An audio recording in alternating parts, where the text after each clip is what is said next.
Hello everyone, how are you guys? कैसे हो आप सब?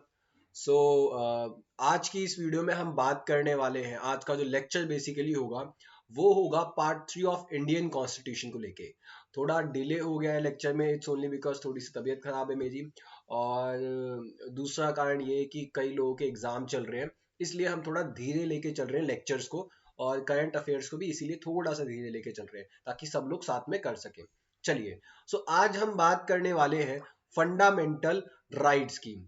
तो before going to it, that is before going to fundamental right which is part 3 of Indian constitution, सबसे पहले तो हम ये समझते हैं कि राइट्स होते क्या हैं। देखो, अगर मैं बात करूं, कहीं ना कहीं हमारा जितना स्वतंत्रता का आंदोलन था, जितनी हमारी लड़ाई थी, वो इसलिए थी क्योंकि हमारे पास कुछ बेसिक राइट्स नहीं थे। अगर हमें ब्रिटिशर्स कुछ बेसिक राइट्स दे देते, शायद हम आजादी की लड़ाई ना लड़ते। क्योंकि आप हमारे एक्ट्स को भी देखेंगे ना अगर, तो आपको ये दिखेगा कि मैक्सिमम जो है कहीं ना कहीं हम ब्रिटिश काल से चले हुए आ रहे हैं, उन्हीं को आगे हम कैरी फॉरवर्ड कर रहे हैं विद सर्टेन मॉडिफिकेशन। तो हम यही कर रहे हैं।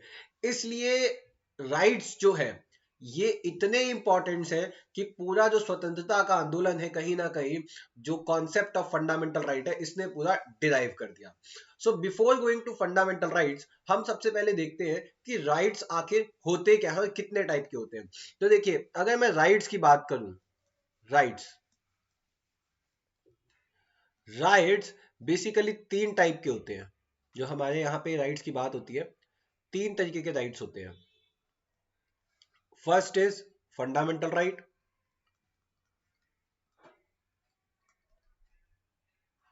First is fundamental right.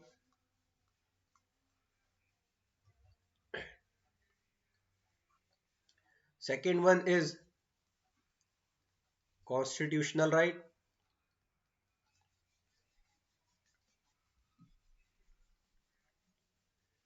And third one is legal right.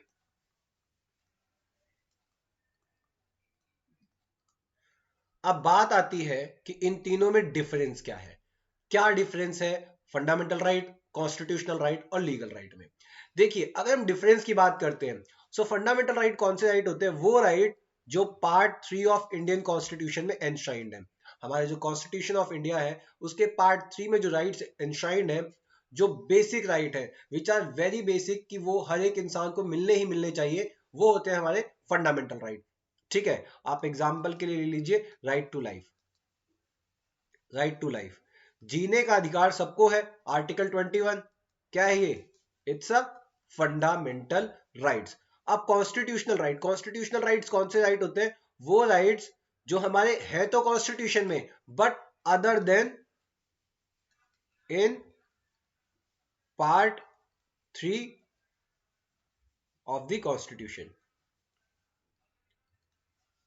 मतलब हमारे कॉन्स्टिट्यूशन के पार्ट 3 को हटा के कॉन्स्टिट्यूशन के अदर पार्ट में जो राइट्स हैं वो हमारे क्या हो गए? Constitutional right. जैसे आप एग्जांपल के लिए आप ले लीजिए, जैसे right to vote. Right to vote क्या है? It's a constitutional right. Right to property, ये इंपॉर्टेंट है। Right to property 300A, article 300A, क्या है ये? It's a constitutional right. क्यों? क्योंकि पार्ट 3 में नहीं दे रखा। ठीक है। अब लीगल राइट पे आते हैं। लीगल राइट क्या होते हैं? देखो, लीगल राइट वो राइट होते हैं which are given by the act of the parliament. Parliament ने कोई एक्ट बनाया है, कोई स्टैट्यूट बनाया है, ठीक है, और उस स्टैट्यूट से हमें कोई अधिकार मिल रहा है। कोई एक्ट बनाया है पार्लियामेंट ने, या कोई स्टैट्यूट बनाया है, और स्टैट्यूट के थ्रू हमें अगर कोई अधिकार मिल रहा है, कॉन्स्टिट्यूशन में नहीं दे रखे वो अधिकार, वो क्या होते हैं? Legal right. जैसे एग्जांपल, कॉपीराइट। ठीक है, ये एक्ट के थ्रू मिलता है, कॉपीराइट एक्ट के थ्रू। ये क्या होते हैं? ये होते हैं लीगल राइट। अब देखो, आप कहोगे फिर डिफरेंस क्या है, ऐसा क्या है फंडामेंटल राइट, कॉन्स्टिट्यूशनल राइट और लीगल राइट में? सबसे बड़ा डिफरेंस तो यही है कि फंडामेंटल राइट ये बेसिक राइट्स होते हैं जो हर एक ह्यूमन को मिलने ही मिलने चाहिए। ये मूलभूत अधिकार है। लीगल राइट नहीं मिलेंगे तो चलेगा, ठीक है, कॉन्स्टिट्यूशनल राइट भी कहीं ना कहीं इन्फ्रिंज कर दो, कोई बात नहीं, थोड़ा बहुत चल जाता है, लेकिन फंडामेंटल राइट तो बिल्कुल भी इन्फ्रिंज नहीं होना चाहिए। और इसीलिए कॉन्स्टिट्यूशनल राइट और फंडामेंटल राइट इतने जरूरी है कि अगर इनमें कोई चेंजेस करना है, इनको अगर हटाना है या कोई राइट ऐड ऑन करना है तो कैन बी ऑल्टर्ड और changed only by constitutional amendment act. Constitutional amendment can be only change bye constitutional amendment. ठीक है। वेयरएज लीगल राइट की मैं बात करूं, सो लीगल राइट कोई इतना इंपॉर्टेंट राइट नहीं होता है, मतलब ऑल्दो इट इज इंपॉर्टेंट, लेकिन ये अपना जो मूलभूत अधिकार होते हैं, ठीक है, द बेसिक फंडामेंटल राइट, उनसे बड़ा नहीं होता है। ठीक है। सो इसलिए इन राइट्स को चेंज करने के लिए कोई भी कॉन्स्टिट्यूशनल अमेंडमेंट की रिक्वायरमेंट नहीं होती। सिंपल ऑफिशियल गैजेट में नोटिफिकेशन निकाल के राइट को खत्म किया जा सकता है। So no constitutional amendment required. ठीक है, कोई कॉन्स्टिट्यूशनल अमेंडमेंट की आवश्यकता नहीं होती है। ठीक है, आई बात समझ। अब यहां से हमारी एक रूपरेखा बन चुकी है अबाउट फंडामेंटल राइट, और जो क्वेश्चन है कि फंडामेंटल राइट्स क्या होते हैं, कौन कौन से राइट्स को हम फंडामेंटल राइट कह सकते हैं, इनका डेवलपमेंट कैसे होता है, कहां से इंस्पायर होके ये फंडामेंटल राइट है आए हैं, वो हम अब बात करने वाले हैं। सो अगर मैं फंडामेंटल राइट्स की बात करूं, if I talk about fundamental rights, fundamental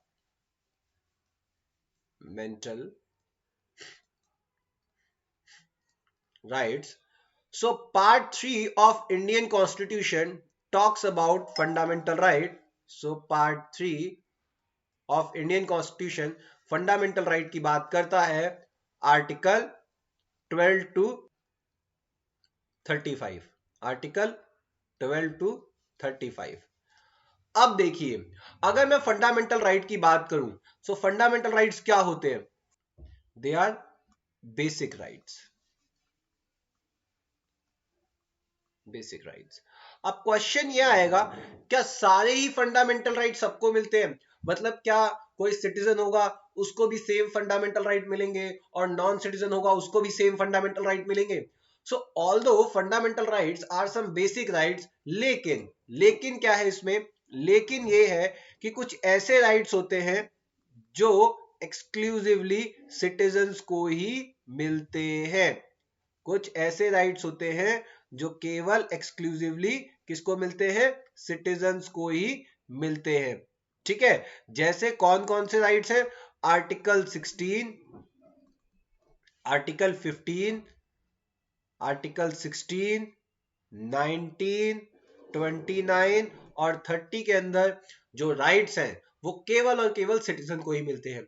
और सिटीजन की अगर मैं बात करूं, so part 2 of Indian constitution citizenship की बात करता है, जो सिंगल सिटीजनशिप की बात करता है। ठीक है, नाउ अब नॉन सिटीजन को कौन से राइट मिलेंगे? इन राइट्स को छोड़ के जितने भी और अधिकार हैं वो सिटीजन और नॉन सिटीजन दोनों को मिलेंगे, लेकिन ये जो राइट है वो एक्सक्लूसिवली सिटीजन को मिलेंगे। जैसे आर्टिकल 21 में राइट टू लाइफ है, तो राइट टू लाइफ सिटीजन और नॉन सिटीजन दोनों को ही मिलेगा। ठीक है, so these are some basic right. और जो कॉन्सेप्ट है of fundamental right, it was borrowed from US constitution. कहां से बोरो किया गया है? The concept was borrowed from US constitution, and the part 3 of Indian constitution is known as the Magna Carta of the constitution. क्या कहते हैं इसको? Magna Carta of the constitution. Entrance point of view से बड़ा important है, क्योंकि पूछते हैं which part of Indian constitution is known as Magna Carta of the Indian constitution. और मैग्ना कार्टा का मतलब क्या होता है? It's known as charter of rights. Charter of rights. ठीक है, so part 3 of Indian constitution is known as the Magna Carta of the Indian constitution. और ये जो इनकॉर्पोरेट किया गया था, बेसिकली क्या होता है, आजादी से पहले ही हम समझ चुके थे हमारे जो फंडामेंटल राइट, बेसिक राइट है, कितने जरूरी है। और इसलिए आईएनसी के एक रेजोल्यूशन पास हुआ था, और आईएनसी के कराची सेशन में जो रेजोल्यूशन पास हुआ था ऑन फंडामेंटल राइट, कहीं ना कहीं एक बेस बन गया, आधार बन गया, और ये कहा गया था कि हम इस रेजोल्यूशन में जो पॉइंट्स दिए गए हैं वो अपने कॉन्स्टिट्यूशन में इन्वॉल्व करेंगे। ठीक है, सो इट वाज इनकॉर्पोरेटेड। सो इसका बेस अगर मैं बात करूं, सो आईएनसी का एक रेजोल्यूशन था, आईएनसी रेजोल्यूशन। कॉन्सेप्ट कहां से बोरो किया गया उसमें कंफ्यूज मत होना, कॉन्सेप्ट जो है बोरोड, ये कॉन्सेप्ट यूएस कॉन्स्टिट्यूशन से बोरो किया गया था। और INC resolution on fundamental right कहीं ना कहीं एक बेस बन गया था जहां पे इनकॉर्पोरेट किए गए थे फंडामेंटल राइट्स के बारे में, और ये कहा गया था कि हम अपने कॉन्स्टिट्यूशन में भी इनकॉर्पोरेट करेंगे।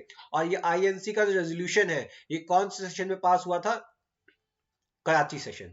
इंपॉर्टेंट है एग्जामिनेशन पॉइंट ऑफ व्यू से, कराची सेशन। और इस कराची सेशन के जो प्रेसिडेंट थे वो कौन थे? सरदार वल्लभ भाई पटेल। दिस इज इंपॉर्टेंट, 1931 में ये सेशन हुआ था। ठीक है, चलो अब इसके बाद क्या होता है कि क्योंकि हमने ये डिसाइड कर लिया था कि हम fundamental right which are basic right हम अपने कॉन्स्टिट्यूशन में जरूर डालेंगे, जो हर एक इंसान को मिलने चाहिए, बेसिकली हर एक सिटीजन को मिलने चाहिए। तो इसको लेके क्या होता है, जब हमारी कॉन्स्टिट्यूएंट असेंबली सेटअप होती है 1946 में, तो कॉन्स्टिट्यूएंट असेंबली में एक सब कमिटी बनाई जाती है, और उस सब कमिटी को ये काम दिया जाता है कि वो फंडामेंटल राइट्स पे काम करे। सो वो सब कमिटी जो बनाई जाती है दैट इज सब कमिटी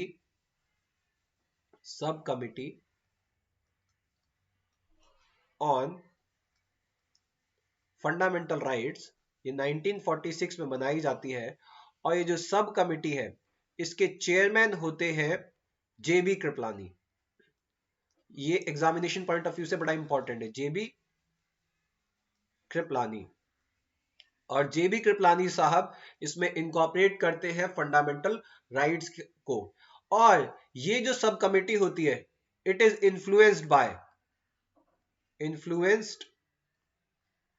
बाय, ये आपके एग्जामिनेशन पॉइंट ऑफ व्यू से भले इंपॉर्टेंट ना हो लेकिन मैं आपको बता देता हूं क्योंकि जानना जरूरी है। देखिए जो बिल ऑफ राइट्स था, बिल ऑफ राइट्स जो बेसिक राइट्स की बात करता है, ह्यूमन बेसिक राइट की, जो अमेरिका में था उससे इंस्पायर हुआ था ये। तो आप देख सकते हैं हमारे कॉन्स्टिट्यूशन मेकर्स ने अच्छी अच्छी बातें हर जगह से ली और इनकॉर्पोरेट किया हमारे कॉन्स्टिट्यूशन में।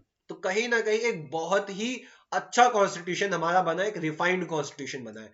सो बिल ऑफ राइट से चीजें ली गई, उसके बाद डिक्लेरेशन ऑफ राइट्स यहां से ली गई चीजें, फ्रांस और आयरिश कॉन्स्टिट्यूशन में जो है। Then after that post war post war constitution of Japan and Burma, वहां से लिया गया। And fourth one is UN declaration on human rights. So इन चार चीजों से हमारा जो ये सब कमिटी थी it was inspired by these four things, और इन्हीं सबको मिला जुला के उन्होंने फंडामेंटल राइट्स के प्रोविजन बनाए थे। अब आप कहोगे ये जो ठीक है आपने फंडामेंटल राइट दे दिए, बेसिक राइट दे दिए, तो इसका मतलब ये है कि ये जो बेसिक राइट है आर दे एब्सोल्यूट, कि अब इन पे कोई रिस्ट्रिक्शन ही नहीं लग सकती, रोक टोक नहीं लग सकती? तो ऐसा नहीं है। These fundamental rights these are not absolute. So this is not absolute, and क्योंकि ये एब्सोल्यूट नहीं है तो it is subjected to some reasonable restrictions. ठीक है, रीजनेबल रिस्ट्रिक्शंस।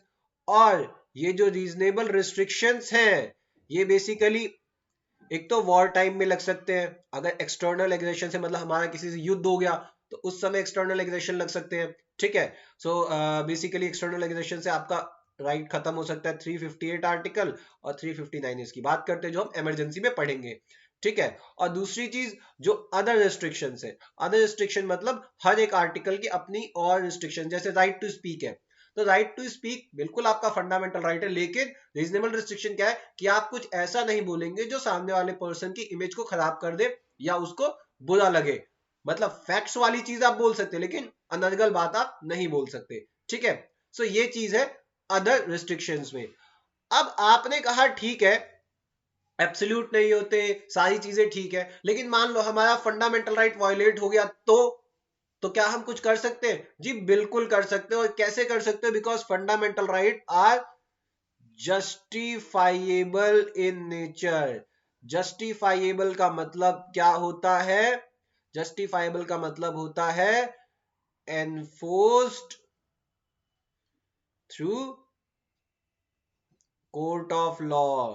ठीक है, सो fundamental rights can be enforce through court of law.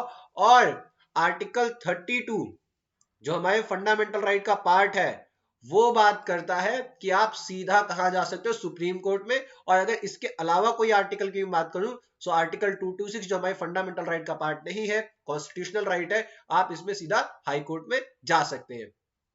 अब हमने ये सब बातें तो कर ली कि भाई फंडामेंटल राइट के बेसिक बैकग्राउंड के बारे में हमने पढ़ लिया और एक इंट्रोडक्शन पढ़ लिया।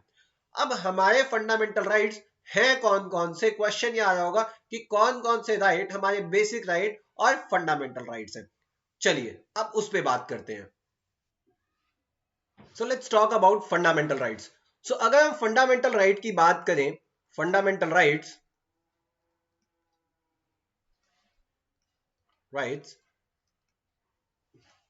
तो हमारा constitution 6 type of fundamental rights हमें देता है, 6 तरीके के फंडामेंटल राइट्स देता है।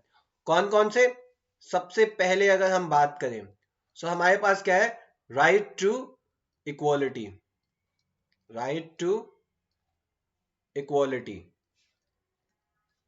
मतलब समान अधिकार, सबको बराबरी का अधिकार मिलेगा। और आर्टिकल 14 से लेके 18 तक राइट टू इक्वालिटी की बात करते हैं। मैं इसको पूरा एक्सप्लेन करूंगा टॉपिक वाइज, बड़ा ही इंपॉर्टेंट है ये। पहले आप ये देख लीजिए कि कौन से राइट्स हमारा कॉन्स्टिट्यूशन, कौन से बेसिक एंड फंडामेंटल राइट हमारा कॉन्स्टिट्यूशन हमें देता है। So first is right to equality. Second, very important, बड़ी चर्चा होती है इसकी, right to freedom. Right to freedom, आजाद भारत की फ्रीडम। ठीक है, कहीं ना कहीं आजादी के लिए ही हम लड़े थे। सो हमें फ्रीडम का अधिकार तो है ही है। आप अपने पेरेंट्स को कहते हैं हमें जीने दो, right to freedom, don't interfere in our life. So right to freedom article 19 से लेके 22 इसकी बात करता है। सो इस पे भी हम चर्चा करेंगे कि क्या है आपका राइट टू फ्रीडम, क्या कोई रीजनेबल रिस्ट्रिक्शन है, नहीं है, आप किस हद तक जा सकते हैं अपने फ्रीडम में, क्या क्या बात कर सकते हैं। सो उसकी हम बात करेंगे राइट टू फ्रीडम में। अगला राइट जो मिलता है आपको, right against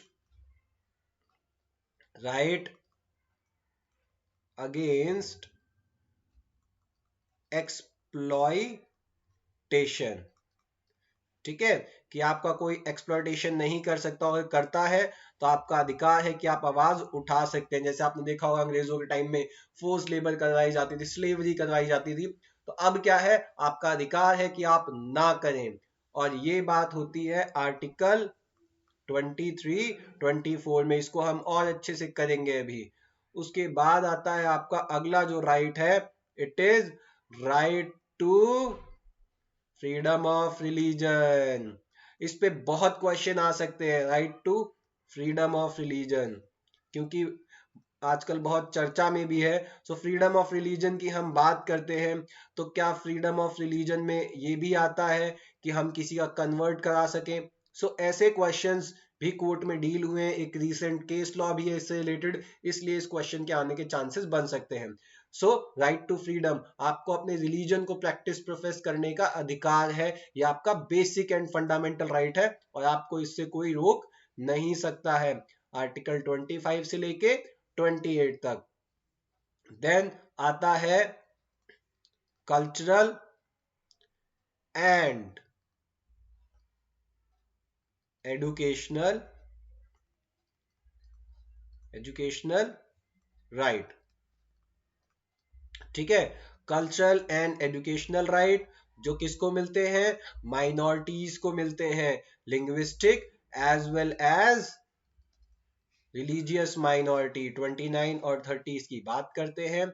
and last and the sixth right, basically 6 basic fundamental right हमें हमारा कॉन्स्टिट्यूशन देता है, वो है सिक्स्थ इज राइट टू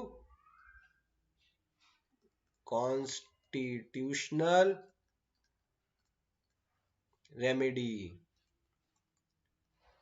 मतलब मान लीजिए आपके ये जो अधिकार आपको दे रखे हैं 5 तरीके के राइट्स, इनमें से अच्छा, ये 5 तरीके के राइट है, लेकिन इनमें और भी सब डिवीजन है। सो अगर इनमें से किसी भी फंडामेंटल राइट का आपका वायोलेशन होता है तो आपका सिक्स्थ राइट क्या दे रखा है, आपका ये अधिकार है, आपका ये बेसिक राइट है कि आप आर्टिकल 32 के तहत सीधा कहां चले जाएं, सीधा सुप्रीम कोर्ट में जाके अपनी इस बात को कह सकते हैं कि आपके बेसिक और फंडामेंटल राइट का वायोलेशन हुआ है।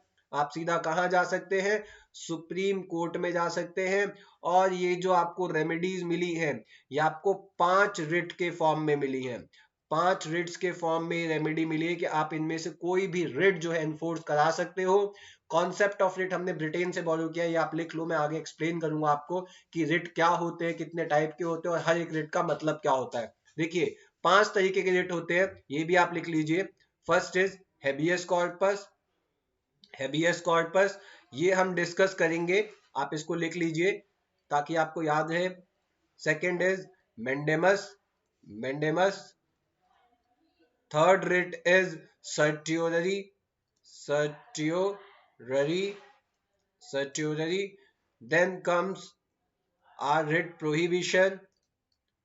प्रोहिबिशन। ये 5 तरीके के रिट है। एंड लास्ट वन जो है वो है क्वा वारंटो। ठीक है, ये 5 रिट है, इसको मैं एक्सप्लेन करूंगा। अब ये तो बात हो गई कि राइट टू कॉन्स्टिट्यूशनल रेमेडी के थ्रू आप इनमें से कोई भी राइट एनफोर्स करवा सकते हैं। ठीक है, सो टोटल हमारे 6 बेसिक फंडामेंटल राइट हैं। एक राइट हमारा और था, राइट टू प्रॉपर्टी। एक हमारा कौन सा राइट था, एक राइट था हमारा राइट टू प्रॉपर्टी।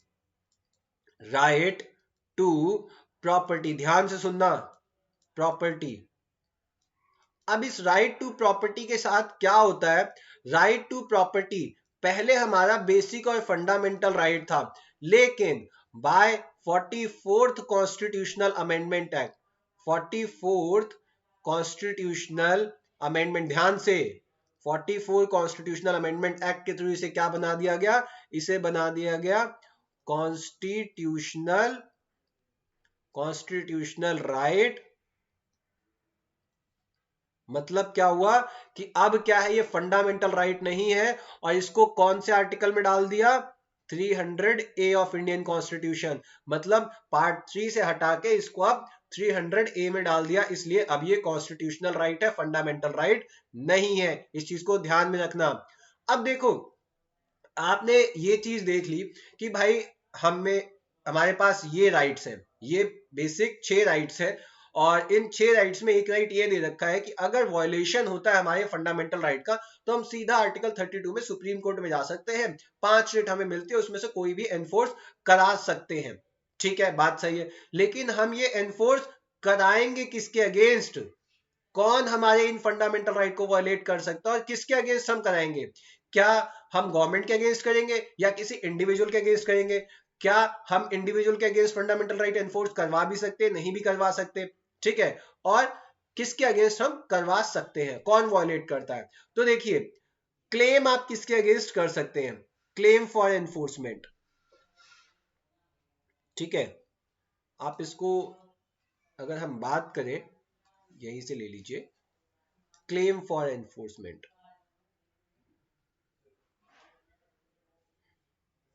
क्लेम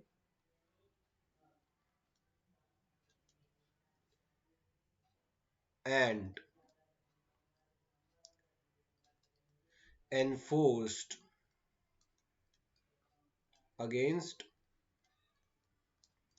किसके अगेंस्ट एनफोर्स कर सकते हैं हम,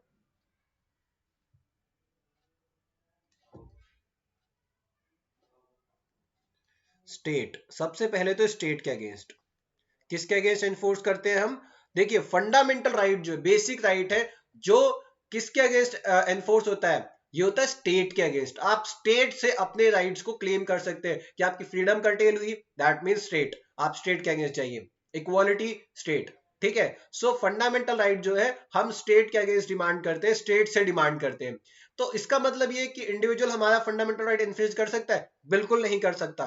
तो क्या हम इंडिविजुअल के अगेंस्ट भी रेट डाल सकते हैं for the enforcement of fundamental right, और कौन से फंडामेंटल राइट के एनफोर्समेंट के लिए डाल सकते हैं। सो देखिए, आप क्लेम जो है अपने फंडामेंटल राइट का बिल्कुल इंडिविजुअल के अगेंस्ट भी कर सकते हैं, इंडिविजुअल के अगेंस्ट भी आप अपना क्लेम कर सकते हैं फॉर फंडामेंटल राइट, बट केवल आर्टिकल 17 जो अनटचेबिलिटी की बात करता है, आर्टिकल 24 जो एक्सप्लॉयटेशन की बात करता है, आर्टिकल 21 जो राइट टू लाइफ की बात करता है, आप ये जो अपने राइट्स है इन्फोर्स करा सकते हैं इंडिविजुअल के अगेंस्ट भी, ठीक है। बाकी स्टेट के अगेंस्ट आप ऑल राइट्स, जितने भी राइट्स हैं वो स्टेट के अगेंस्ट आप एनफोर्स करा सकते हैं। तो अब आपके माइंड में क्वेश्चन आ रहा होगा कि आपने ये तो कह दिया स्टेट के अगेंस्ट सारे राइट आप एनफोर्स करा सकते हो, तो स्टेट का मतलब क्या है, what is the definition of state, state है कौन। तो देखिए अगर मैं स्टेट की डेफिनेशन की बात करूं, बड़ा इंपॉर्टेंट है ये, आर्टिकल 12 ऑफ इंडियन कॉन्स्टिट्यूशन बात करता है स्टेट की डेफिनेशन की। देखिए जो हमारा कॉन्स्टिट्यूशन ऑफ इंडिया है वो हर एक चीज को डिफाइन करते हुए चलता है, वो हर एक चीज को डिफाइन करते हुए चलता है ताकि चीजें क्लियर रहे, ठीक है। तो यहाँ पे स्टेट की अगर मैं बात करूं, सो आर्टिकल 12 जो आपका पहला ही आर्टिकल है फंडामेंटल राइट, आर्टिकल 12 वो किसको डिफाइन करता है, स्टेट को, स्टेट को डिफाइन करता है आर्टिकल 12। और ये जो डेफिनेशन है it is only for the purpose of, only for the purpose of part 3 of Indian Constitution and part 4 of Indian Constitution, fundamental right और डीपीएसपी के लिए ही ये डेफिनेशन है स्टेट की, रेस्ट ऑफ पार्ट के लिए नहीं है, ठीक है। मान लो आर्टिकल 314 में कुछ दे रखा है स्टेट के बारे में, वहां वर्ड दे रखा है स्टेट, तो वहां पे इसका मतलब ये नहीं कि जो आर्टिकल 12 में जो डेफिनेशन है स्टेट की वही लागू होगा, नहीं, ठीक है। सो स्टेट की डेफिनेशन आर्टिकल 12 में वो पार्ट 3 पे लागू होती है केवल। और स्टेट है क्या एज पर आर्टिकल 12, सो स्टेट है union government, union plus state government, ठीक है, या फिर union territories plus local bodies, local bodies plus other authorities,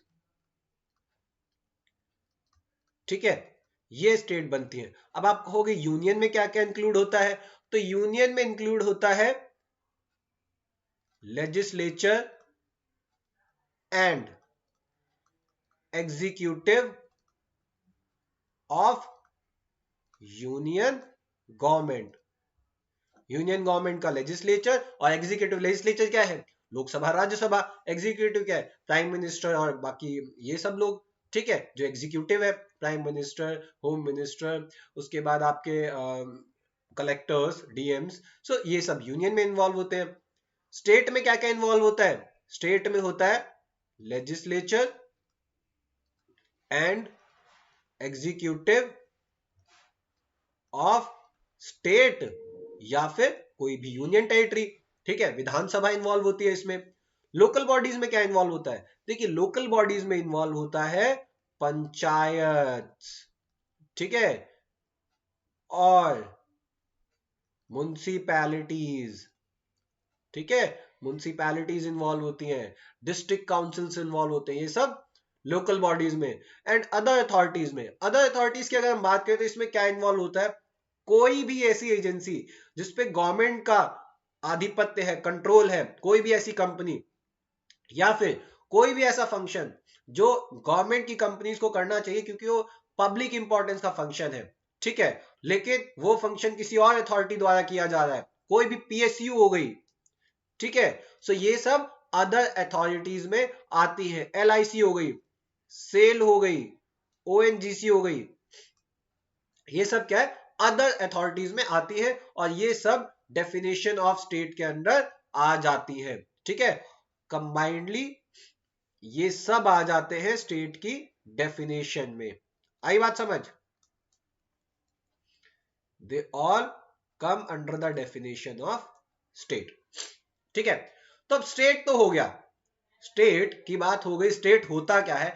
अब एक क्वेश्चन माइंड में आता है कि क्या हम फंडामेंटल राइट को कम कर सकते हैं, ज्यादा कर सकते हैं, अमेंड कर सकते हैं, नहीं कर सकते, या मान लो कोई ऐसा कानून है जो फंडामेंटल राइट के अगेंस्ट है, क्या वो कानून प्रिवेल करेगा? ये बड़ा इंपॉर्टेंट क्वेश्चन है। तो फंडामेंटल राइट्स पे जाने से पहले, एक एक राइट को एक्सप्लेन करने से पहले मैं आपको ये चीज भी बता देता हूं, और कॉन्स्टिट्यूशन मेकर्स को पता था इन बारे में, इसलिए उन्होंने आर्टिकल 13 दिया।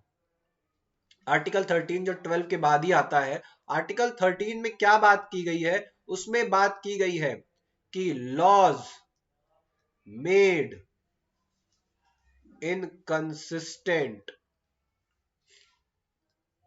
With fundamental rights, fundamental rights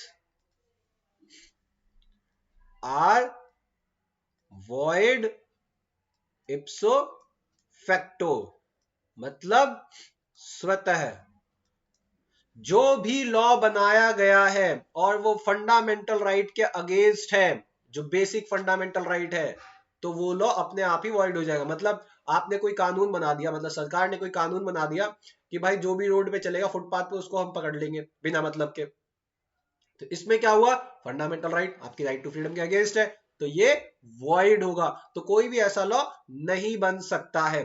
और इसमें क्या बात हुई है? इसी आर्टिकल में तीन आपके डॉक्ट्रिन की बात हुई है, तीन प्रिंसिपल्स की बात हुई है।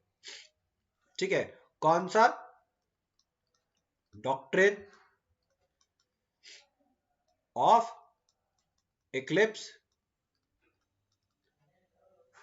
First doctrine. Second, doctrine of severability. ठीक है, इसे आप सेपरेबिलिटी भी कह सकते हो, नाम से क्लियर है।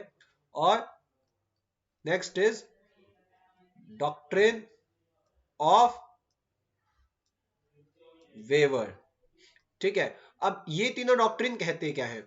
ये तीनों डॉक्ट्रिन ये कहते हैं, सबसे पहले doctrine of Eclipse. Doctrine of Eclipse बात करता है, देखिए जब हमारा कॉन्स्टिट्यूशन बना था, तो कॉन्स्टिट्यूशन बनने से पहले ब्रिटेन के कुछ लॉस जो थे, जो ब्रिटिश गवर्नमेंट ने बनाए थे, वो यहाँ पे प्रिवेल करते थे। तो डॉक्ट्रिन ऑफ इक्लिप्स ये कहता है कि कोई भी लॉ प्री कॉन्स्टिट्यूशनल लॉ की अगर हम बात कर ले, ये पोस्ट कॉन्स्टिट्यूशनल लॉ पे भी ये डॉक्ट्रिन लागू होता है, लेकिन अगर हम बात करें कि मान लीजिए कोई भी लॉ, जब हमारा कॉन्स्टिट्यूशन बनने से पहले कोई भी ऐसा लॉ था, कोई भी ऐसा लॉ जो इनकंसिस्टेंट है पार्ट 3 ऑफ इंडियन कॉन्स्टिट्यूशन के, जब हमारा कॉन्स्टिट्यूशन बन गया उसके बाद, तो ऐसे लॉज क्या होंगे?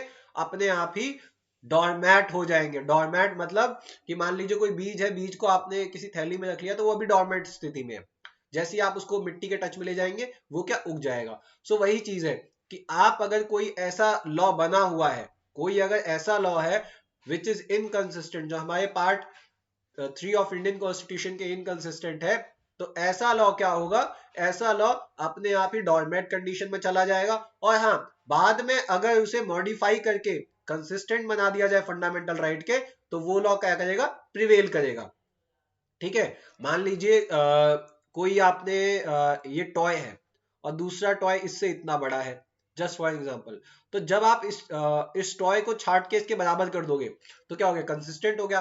तो वही चीज है, जब कोई भी law which is inconsistent with fundamental right, तो वो डॉर्मेट कंडीशन में चला जाएगा, मतलब फिर वो लागू नहीं रहेगा, वो खत्म भी नहीं हुआ है, डॉर्मेट हो गया है, मतलब सो गया है कुंभकर्ण की जगह। तो कुंभकर्ण को जगाना पड़ेगा, कंसिस्टेंट बनाना पड़ेगा। तो जब आप उसको फिर कंसिस्टेंट बना दोगे फंडामेंटल राइट के, मतलब उसमें मॉडिफिकेशन करके, तब वो प्रिवेल करेगा। ठीक है, आई बात समझ? तो ये कहता है doctrine of Eclipse. Doctrine of severability क्या कहता है? वो सिंपल सी चीज कहता है कि मान लीजिए आपने कोई लॉ बनाया है, उसका एक पार्ट क्या इनकंसिस्टेंट और दूसरा कंसिस्टेंट है, तो जो इनकंसिस्टेंट वाला पार्ट है ये प्रिवेल नहीं करेगा और कंसिस्टेंट वाला प्रिवेल करेगा, लागू रहेगा। और डॉक्ट्रिन ऑफ वेवर्स क्या कहता है? वो कहता है कि अगर आपने अपने राइट्स को वेव ऑफ कर दिया, अगर आप अपने राइट को वेव ऑफ कर देते हैं, तो आप उसको फिर क्लेम नहीं कर सकते। अब इसमें क्वेश्चन ये आता है, क्या आप फंडामेंटल राइट को वेव ऑफ कर सकते हैं?